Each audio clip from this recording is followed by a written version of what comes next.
నమస్కారం నాగార్జున గారు. నమస్తే అంజి గారు. విద్యాశాఖ ప్రిన్సిపల్ సెక్రటరీ హ్మ్. ప్రవీణ్ ప్రకాష్ గారు అవును.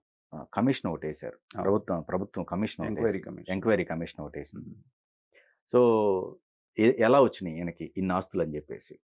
ఆయనకు కూడా ఇంకొక 7 ఇయర్స్ ఉన్నట్టుందండి. అవును. ముందే వీఆర్ఎస్ వీఆర్ఎస్ తీసుకున్నారు. తీసుకుంటున్నారు. సో, ఇట్లా ఒక్కొక్కళ్ళని ప్రక్షాళన జరుగుతున్నట్టుందండి. అధికార దుర్వినియోగం చేసినోళ్ళు ఎవరైతే బిఫోర్ చేశారో అవునండి. అక్రమాలన్నిటిపైన ఈ కూటమి ప్రభుత్వం. ఖచ్చితంగానండి అంజి గారు. ఇప్పుడు హ్మ్. గతంలో కూడా మనం మాట్లాడుకున్నాం. హ్మ్.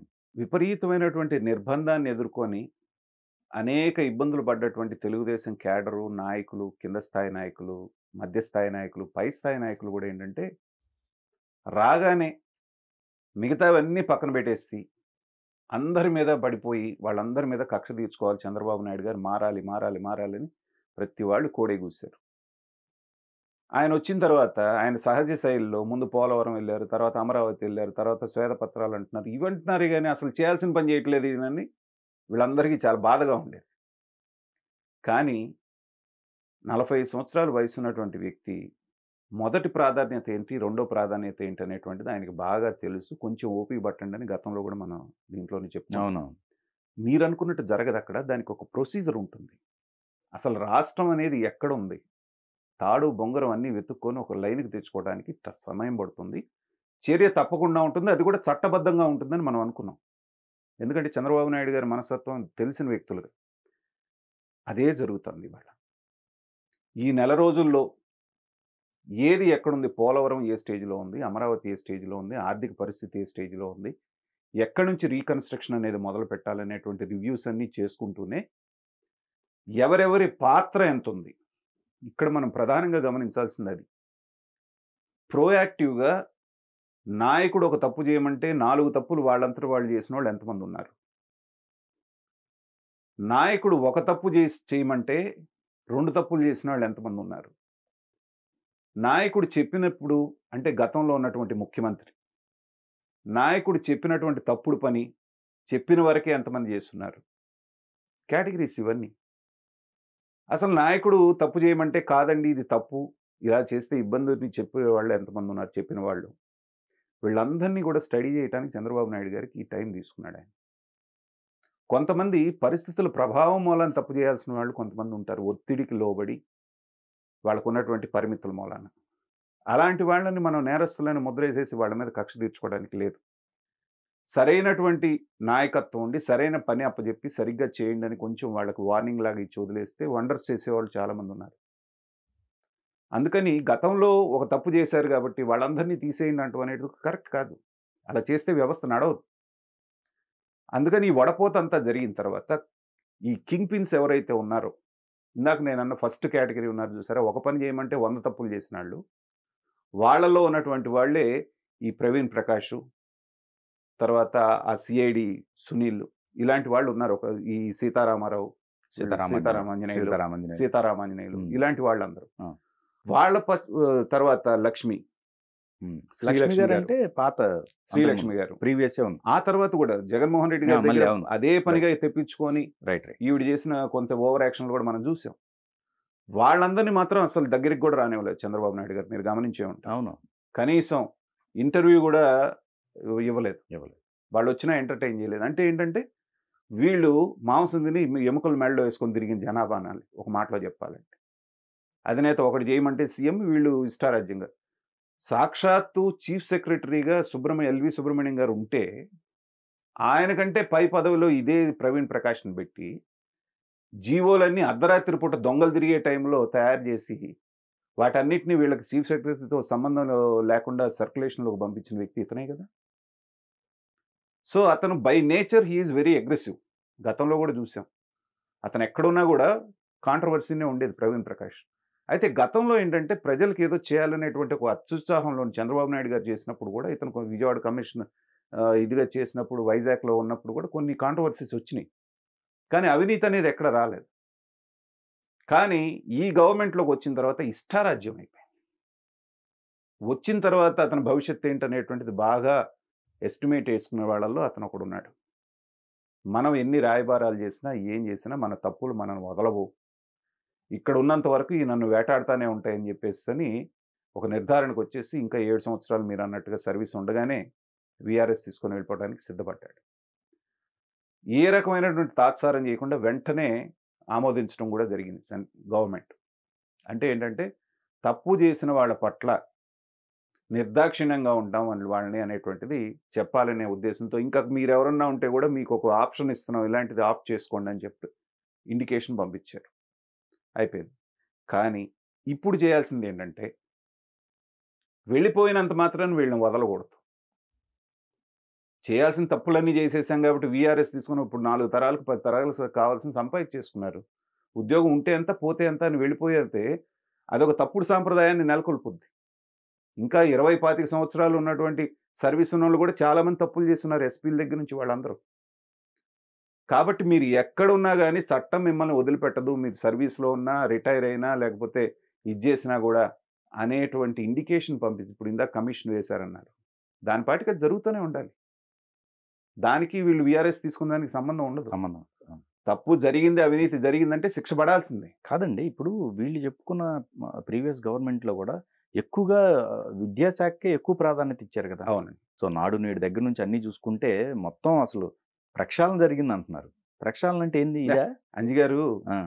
నవ్వు వస్తుంది ఇక్కడేనండి. కేవలం బిల్డింగులకి, పాత బిల్డింగులకి కొత్త రంగులేసి, టైల్స్ వేసి, సున్నాలేసి, నీకు కావాల్సినటువంటి ప్రచారం తెచ్చుకొని నాడు నేడని చెప్పేసి ఆ కాంట్రాక్టర్ కూడా నీకు సంబంధించినటువంటి పార్టీ నాయకులకు ఇచ్చుకొని చేసేస్తే విద్యా వ్యవస్థ అంతా ఉద్ధరింపబడుతుందండి. విద్యా వ్యవస్థ బాగుపడాలంటే జరగాల్సింది ఏంటండి? నాణ్యమైనటువంటి విద్య అందించాలి.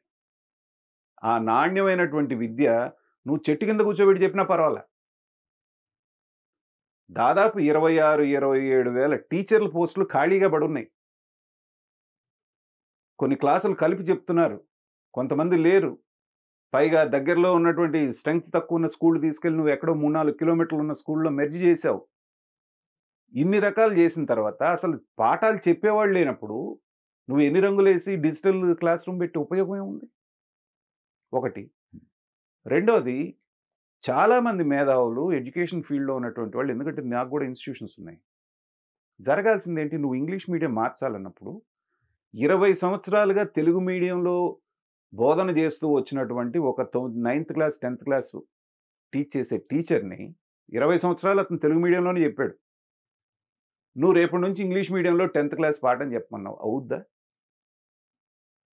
ఇప్పుడు అసలు ఇంగ్లీష్ మీడియంలో చదువుకున్న వాళ్ళకే ఇంగ్లీష్ అర్థమై చావట్లేదు, ఇంగ్లీష్లో మాట్లాడలేకపోతున్నారు, ఇంగ్లీష్లో చదవలేకపోతున్నారు సోకాల్డ్ ఇంగ్లీష్ మీడియంస్లో. అలాంటిది 20 సంవత్సరాలు 25 సంవత్సరాలుగా తెలుగులోనే పాఠాలు చెప్తున్నటువంటి వ్యక్తి ఏకంగా 8, 9, 10 తరగతుల్లో పిల్లలకి నువ్వు వచ్చే సంవత్సరం నుంచి ఇంగ్లీష్లో చెప్పమని ఇదే టీచర్లతో చెప్పిస్తే సాధ్యమేనా? సాధ్యం కాకపోగా రెండో రకంగా ఎలా జడగొట్టారంటే, రిజల్ట్స్ రావాలి కాబట్టి టార్గెట్ ఫిక్స్ చేసేట 90% రావాలి. చదువు రాకుండా 90% రావాలంటే ఏం చేయాలి ఆ హెడ్ మాస్టరు? మనందరికీ తెలుసు, రాయించాలి. అదే జరిగింది. ఇదా విద్యా వ్యవస్థను బాగు చేయటం అంటే? అంటే వీళ్ళు చేసిన వాటిలో ఏమేమి ఉంటాయండి మొత్తం? అంటే ఈ ఎక్కడి నుంచి తీసుకోవాలి వీళ్ళు చేసిన అక్రమాలంటే విద్యా వ్యవస్థలో? ఏమండి, డిజిటల్ క్లాస్ రూమ్స్ అన్నారండి. పెద్ద పెద్ద టీవీలు పట్టుకొచ్చారు. ఓకే. వాటికి కావాల్సిన సాఫ్ట్వేర్ బైజూస్కి ఇచ్చారు, ట్యాబ్లు ఇచ్చారు, ఇవన్నీ మిగతావి ఇచ్చారు. ట్యాబ్ ఎందుకండి? చెప్పి ఇవాళ మన సర్వేస్ ఏం చెప్తున్నాయి? 8వ తరగతి చదివేటువంటి పిల్లవాళ్ళు కూడా గవర్నమెంట్ స్కూళ్ళల్లో మీరు ఒక పారాగ్రాఫ్ ఇచ్చి తెలుగులో రాయమంటే తప్పులు లేకుండా రాస్తున్నటువంటి వాళ్ళు కేవలం 20 to 25% మాత్రమే. ఇది అండర్లైన్ చేసుకోండి. 8వ తరగతి పిల్లాడికి నేను చెప్పింది కదా, జయప్రకాష్ నారాయణ గారి. ఓకే. ఒక పారాగ్రాఫ్ తెలుగులో తప్పులు లేకుండా రాయమంటే 20 నుంచి 25% మాత్రమే రాస్తున్నారు. మిగతా వాళ్ళకి తప్పులు లేకుండా రాయటం 8th క్లాస్కి వచ్చిన తర్వాత కూడా రావట్లేదు. అంటే విద్యా వ్యవస్థ ఎక్కడ ఉన్నట్టు? అలాంటి వాళ్ళకి నువ్వు ట్యాబ్లు ఇచ్చి దాంట్లో ఒక సాఫ్ట్వేర్ లోడ్ చేసేసి మేము ఉద్ధరించేసామంటే అది కూడా ఎలాంటి బైజూస్ని, ఇప్పుడు బైజూస్ పరిస్థితి ఏంటో మనకు తెలుస్తోంది. కిక్ బ్యాక్స్ నీకు బాగా వస్తాయి కాబట్టి, ఇంకోటి వస్తుంది కాబట్టి నువ్వు చేయాల్సింది ఏంటి? ఒక 10 సంవత్సరాలు ఆ రంగంలో ఉన్నటువంటి వాళ్ళని పిలవాలి, వాళ్ళలో బెస్ట్ ఏదో సెలెక్ట్ చేసుకోవాలి. అది మనకెంతవరకు అడాప్టబిలిటీ ఉందో చూసుకోవాలి. ఆయన ఇంగ్లీష్ మీడియం పెట్టాలని ఎవరు కాదనలేదు. కానీ ఏం చెప్పారు, గ్రాడ్యువల్‌గా కింద స్థాయి నుంచి నువ్వు పెంచు. ఒక్కసారిగా పెట్టొద్దు. నాశనం అయిపోతుందంటే, దున్నపోతు ఈనిందంటే దోణ కట్టేయమంటమే కదా! అందుకని ఇవాళ అటు ఇంగ్లీష్‌కి, ఇటు తెలుగుకి రెండిటికి కాకుండా పోయారు వాళ్ళు. కాబట్టి ఏది చేసినా కూడా తొందరపాటు నిర్ణయాలు కాకుండా 10 మంది ఒపీనియన్ తీసుకొని ఇప్పుడు వాళ్ళ కొంప ముంచిందేంటండి ల్యాండ్ టైటిలింగ్ యాక్టే కదా! అవును. ఎవరితోటైనా డిస్కస్ చేశారా? రైతులకి ఎవరికైనా ఎక్స్‌ప్లెయిన్ చేశారా? ఇవాళ అది లేకుండా శుభ్రంగా పాస్‌బుక్ మీద నీ పుస్తకం నీ బొమ్మేసుకొని, సర్వే రాళ్ళ మీద నీ బొమ్మేసుకొని, మేము మార్చేస్తున్నాం ల్యాండ్ టైటిలింగ్ యాక్ట్ అంటే కొంప ముంచి నిన్ను తీసుకెళ్ళి 11 సీట్లకు ఇది చేసి కూర్చోబెట్టారు. అవకాశం వాళ్ళకి ఓట్లేసే అవకాశం ఉంది కాబట్టి వాళ్ళు చేశారు. విద్యా వ్యవస్థలో ఏముంటది పాపం విద్యార్థులకి? ఆ తల్లిదండ్రులు పాపం పాఠశాల ఎక్కడ మన పల్లెటూరులో ఉన్నవాళ్ళు మమ్మీ, డ్యాడీ, పప్పీ అని 2 ఇంగ్లీష్ మాటలు మాట్లాడగానే వచ్చేసింది మా అబ్బాయికి ఇంగ్లీష్ అనుకుంటారాళ్ళు. పరీక్ష రాసి పాస్ అయ్యి రేపు పొద్దున అయినాక కదా తెలిసేది. ఇలాగా ఒక విద్యా వ్యవస్థకు సంబంధించి విద్యా బ్యాక్‌గ్రౌండ్ నుంచి వచ్చినటువంటి నేను చెప్తున్నాను. విద్యా వ్యవస్థను నాశనం చేశారు. ఈ ఈ ఈ 5 సంవత్సరాలు. ఓకే. కాబట్టి ప్రవీణ్ ప్రకాష్ ఉన్నా, ఇంకో ప్రకాష్ ఉన్నా హ్మ్.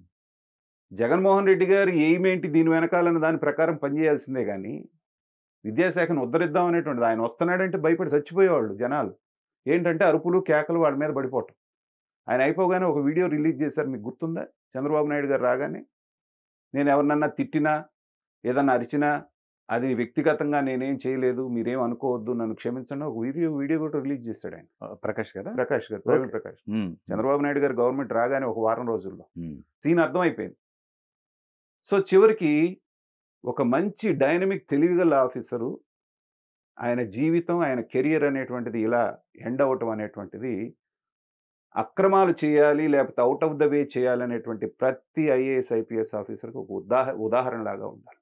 దీని నుంచి పాఠాలు నేర్చుకుంటే ఇంకొకసారి ఇంకొకడెవరు కూడా ఇలాంటి తప్పు చేయటానికి సాహసం చేయరు. అలాంటి పరిస్థితులు రావాలని మనందరం కోరుకుంటున్నాం.